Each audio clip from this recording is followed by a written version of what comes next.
No Evangelho de João, no capítulo 3, a partir do verso 1.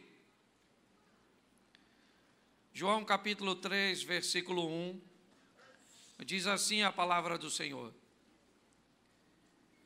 E havia entre os fariseus um homem chamado Nicodemos, príncipe dos judeus. Este foi ter de noite com Jesus e disse-lhe: Rabi, bem sabemos que és mestre vindo de Deus, porque ninguém pode fazer esses sinais que tu fazes, se Deus não for com ele. Respondeu Jesus e disse-lhe: na verdade, eu te digo, que aquele que não nascer de novo, não pode ver o reino de Deus. Disse-lhe Nicodemos: como pode um homem nascer sendo velho?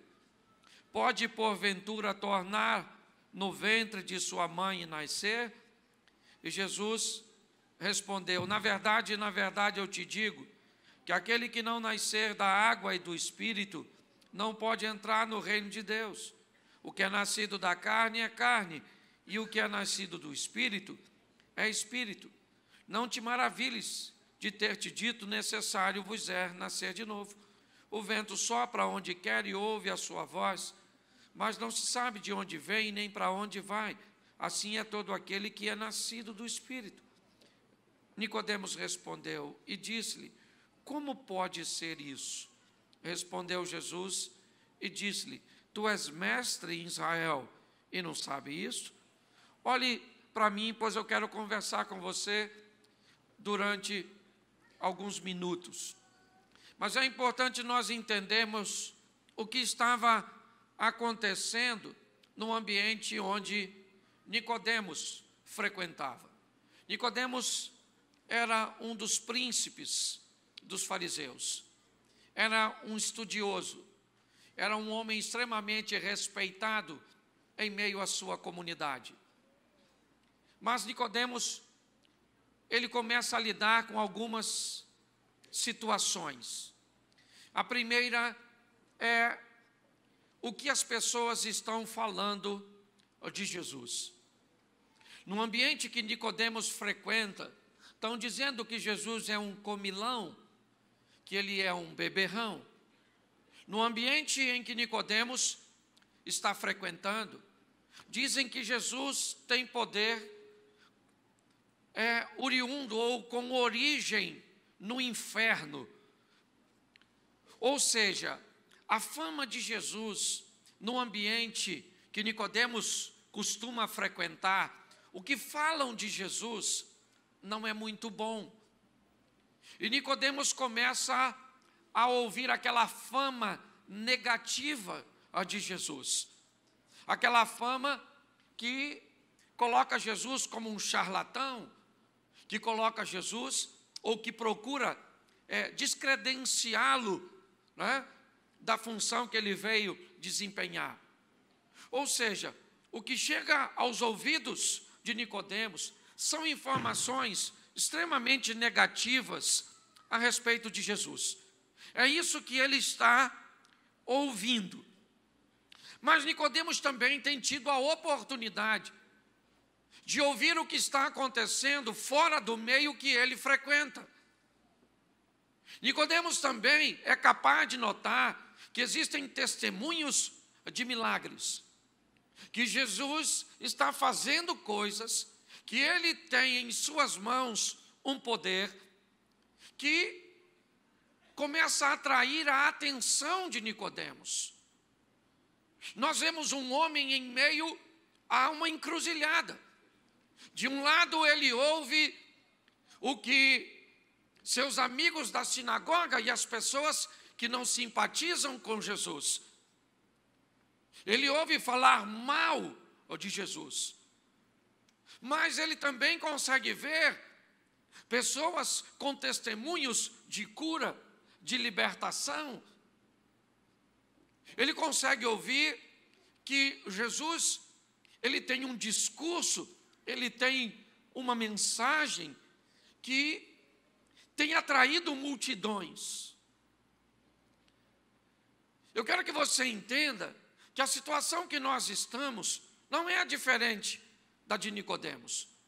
Hoje nós temos também os dois lados. Hoje nós olhamos a má fama do evangelho, a má fama da igreja. Hoje nós vemos, muitas vezes, falar mal.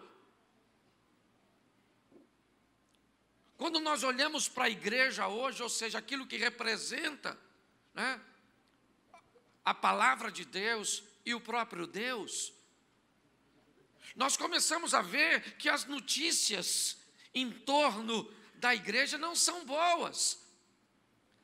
Nós ouvimos que líderes religiosos se aproveitam da boa-fé das pessoas para tirar de pessoas coisas. Nós vemos líderes religiosos, né, seja ele com notoriedade nacional ou apenas numa igreja local, se tornando um arbitrário, envolvidos em histórias escusas, relacionamentos inadequados. Qual é a função? É a mesma desta época. É jogar lama no nome de Cristo. É descredenciá-lo. É tentar dizer que ele não é bom, que não é verdadeiro, que é duvidoso, sabe? É criar algum desconforto em torno disso. Mas, inevitavelmente também, nós conseguimos enxergar quem procura se aproximar e ver mais de perto. O que Cristo está fazendo na vida, na família, na história de pessoas. Também é possível observar os milagres que Ele está fazendo. Os casamentos que Ele está restaurando. As curas, a prosperidade que Ele tem trazido. E a restauração para algumas pessoas. Então, grande parte dos ouvintes, e talvez alguns deles estejam aqui hoje nas dependências da igreja, se deparam com duas histórias. A história dos aproveitadores, a história que mancha o nome de Jesus, que denigre o nome dele, mas também uma história positiva, de milagres, de conquista, de realizações, de testemunhos, de transformação. Nicodemos se depara com essa situação. Mas é muito importante nós olharmos qual será o posicionamento dele mediante as histórias que ele ouve. Eu gosto da maturidade, não é à toa que ele é um mestre, não é à toa que ele é alguém extremamente respeitado. Porque apesar de ouvir duas histórias tão distintas, duas famas, né, tão diferentes, Nicodemos, ele começa a ser atraído. Sabe aquela história, fale mal ou fale bem, mas fale de mim? Me parece que Nicodemos está notando que Jesus se tornou o centro das atenções. Será que tudo que fala a respeito de bom dele é verdadeiro? Será que tudo que fala de mal dele também é verdadeiro? O que se faz quando não se sabe a verdade de fato? Vai olhar mais de perto. Nicodemos, ele vai procurar Jesus. Por quê? Porque tem algumas coisas que estão desconexas. Sabe? Jesus está sob uma plataforma, é verdade? E para algumas pessoas aquilo é extremamente desagradável. E Nicodemos começa a lidar com isso. Porque gente madura, quando ouve alguma coisa, seja de bom ou seja de ruim, deve buscar esclarecimento. Nicodemos vai procurar Jesus, sim, com algumas dúvidas, com alguns questionamentos, é verdade.